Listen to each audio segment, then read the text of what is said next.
This So meeting the is being first, oh, okay, I don't know what that was, but the first point that we're going to touch upon is where would I place Herland on the E spectrum? So the E spectrum is about expansion. I would say kind of give them a score of 2. I felt like that they were pretty welcoming in the community. And they like intrigued people to like come. Like they like let these 3 men come from like America, like a completely foreign place, and like they really were pretty open about their culture and stuff. So I thought that they were at least pretty like welcoming. What did you think, Casey? Yeah, I definitely agree with that. I definitely put them more on the like lower end of the spectrum, like probably a 2 as well, because they didn't seem to want to expand. They even mentioned that they like try to control their numbers and they have the perfect amount of like people or women and children in their little town, or I guess like their own, I don't even know how to say it, but They could refer to it as a garden or something. yeah, Like, something like that. But I definitely think they were welcoming.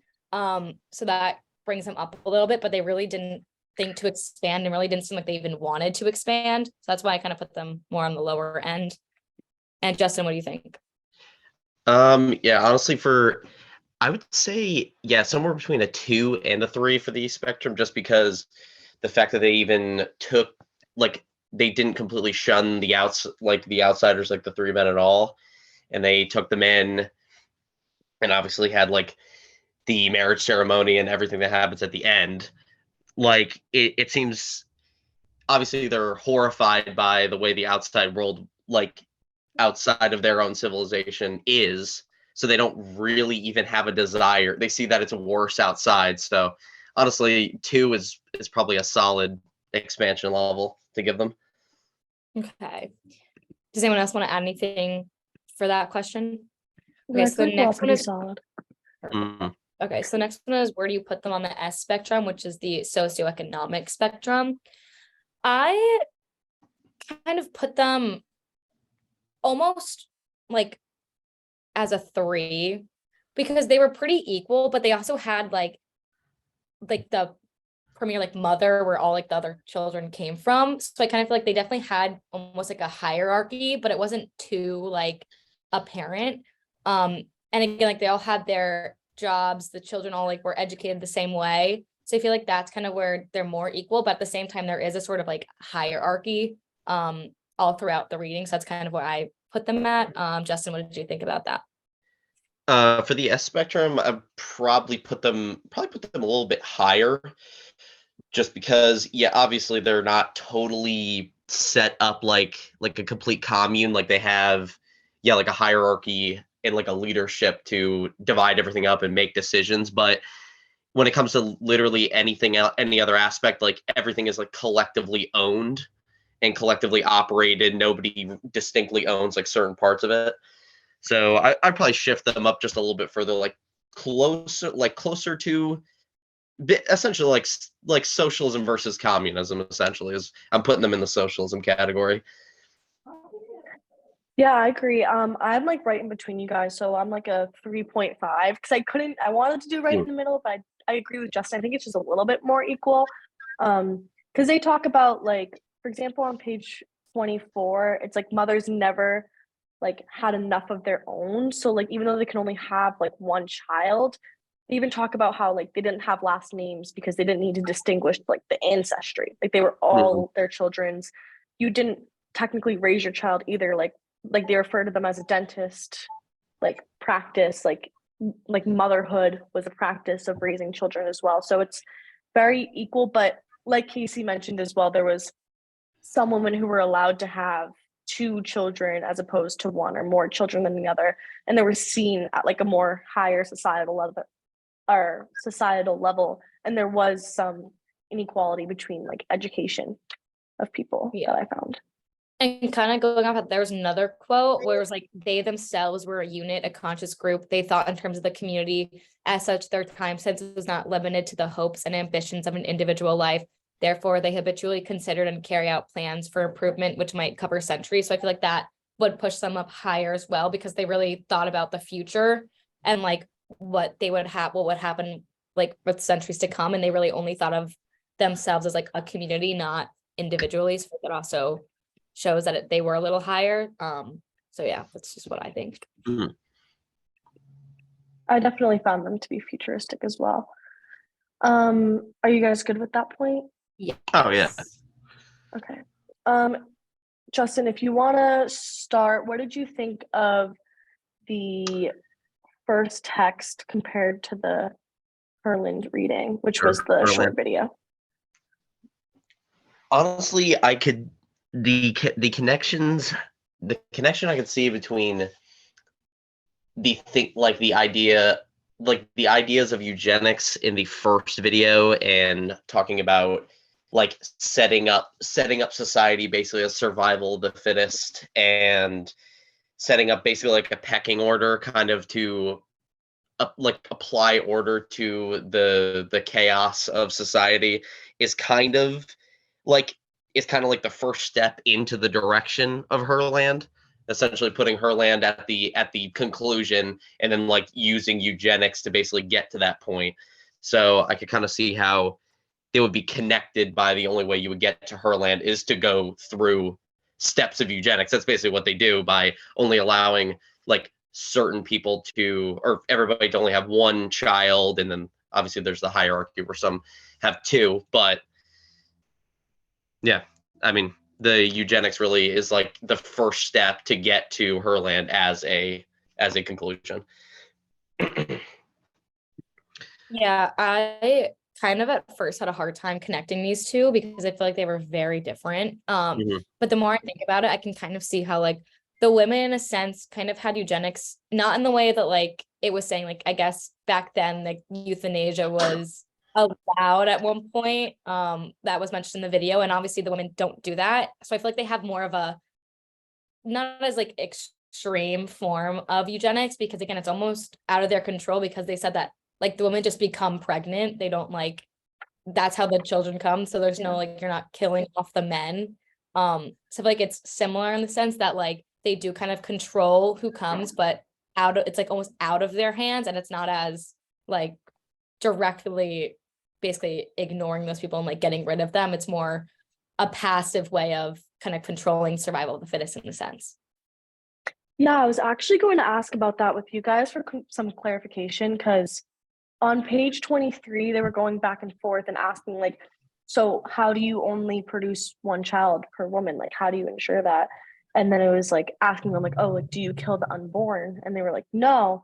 So I didn't know if you guys had any clarification, because I thought, right, when I read that, I thought of euthanasia as well as, killing off the lesser. And I didn't know if they had like abortions or like killing. Like, how did they control? I think that part I was confused about. I don't know if you guys know either, or if they mentioned it.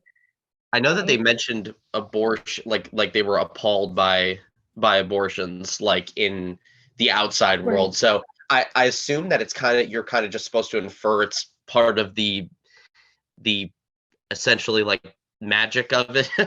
Like I don't, yeah, I think they just kind of say that to just kind of brush over the fact that it's okay. It's not abortion. It's not euthanasia. It's just like they just kind of choose to.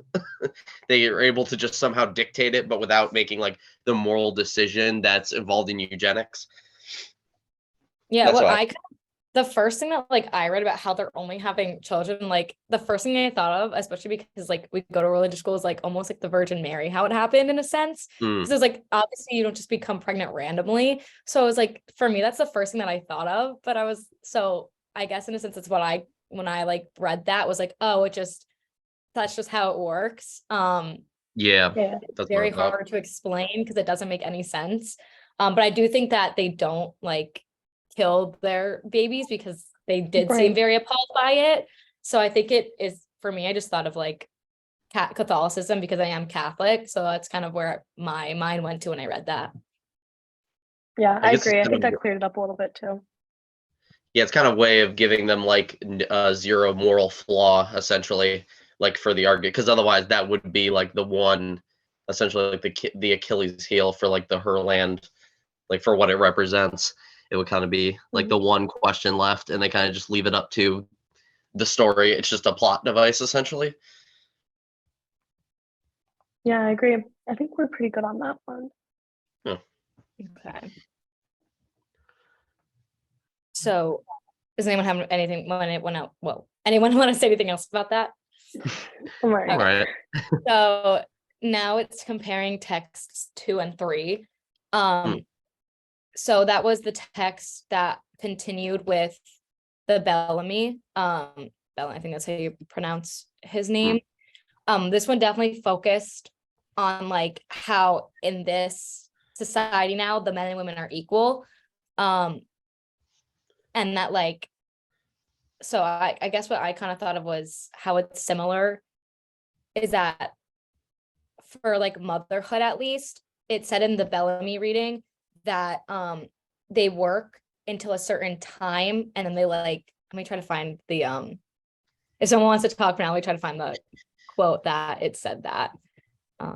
No, I agree. I think that it talked about how, or in Herland, it talked about how like their belief of motherhood kind of like functioned as a sort of religion. I think it referred to that on page 22, and it was more of an idea. It wasn't like this instinct.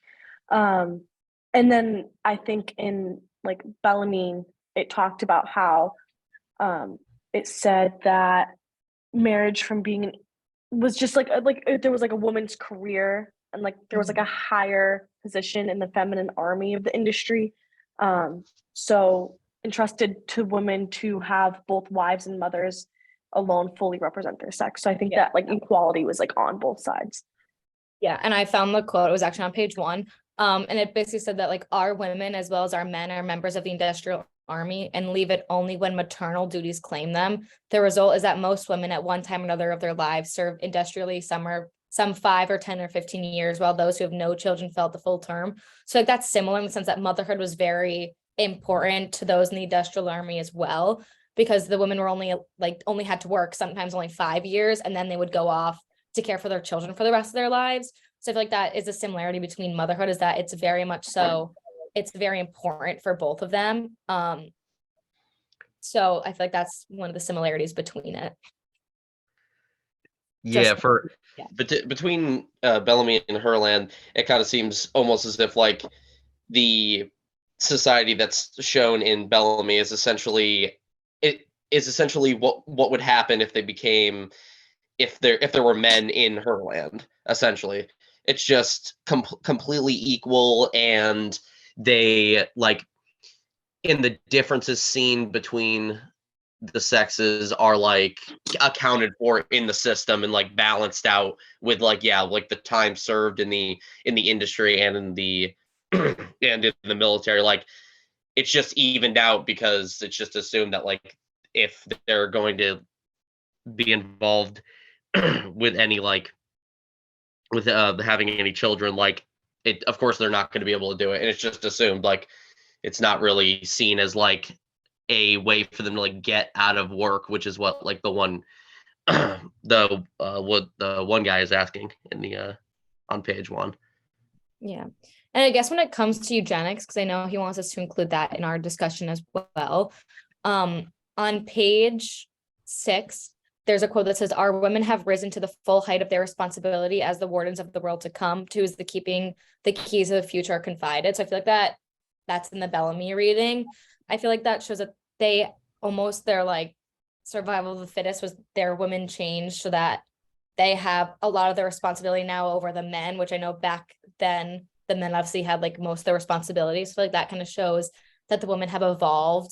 And again, the eugenics is not very much so the type that was talked about in text 1. It was more, I feel like, a passive way of it. Like over time, the industrial army was able to get the fittest, like the survival of the fittest there. And I guess that's similar to the Herland reading, because again, the women, it's a passive kind of eugenics versus a like active one, if that makes any sense. Like a natural progression, right? Yeah. Yeah, I actually completely agree. And when I thought of that as well, for the Bellamy reading, I thought of how the 3 men's characteristics when they visited Herland like completely changed, but like kind of was involving their perception of women, seeing that like women weren't feminine because of their nature, but rather because of like societal standards and practices. And so I thought that it was interesting to like see those different takes and how it's like an evolution of women isn't like a natural thing. It's more of a like how you set up your society. Anything you want to add or any other questions that we haven't talked about? Not No, really. I thought it was interesting how like all of the text somehow connected, but like not really. Like you really have to think about how they connected. But when you think about it, I feel like it was interesting how well they connected with each other. When I watched the video and then tried to like read the first text, I was like, what does this have to do with each other? Until I got to like the end of it and like actually went through it. Then I realized like it is all connected, but obviously. Yeah. And I thought just the first text in general was like really interesting to listen to because it was a video. Like very scary thing about that was our world at a time. But it's also, I can't believe that I've been so ignorant to not realize that it wasn't just something in Germany. It was actually ideas that were founded like through, not founded in America, but like were definitely prevalent with North America and like helped in some way aid. Yeah, when that part was like in the text, I was like, oh my God. I was like, that is horrible. No, I was like, wow, like obviously we don't really learn about that. Like in our American school system, we just kind of like put the blame on them. But that's all right. Yeah. But I guess it was almost, you're right, like founded in the sense in America, but it's weird. So I don't have anything else to add if no one else. I think I'm all set as well. All right.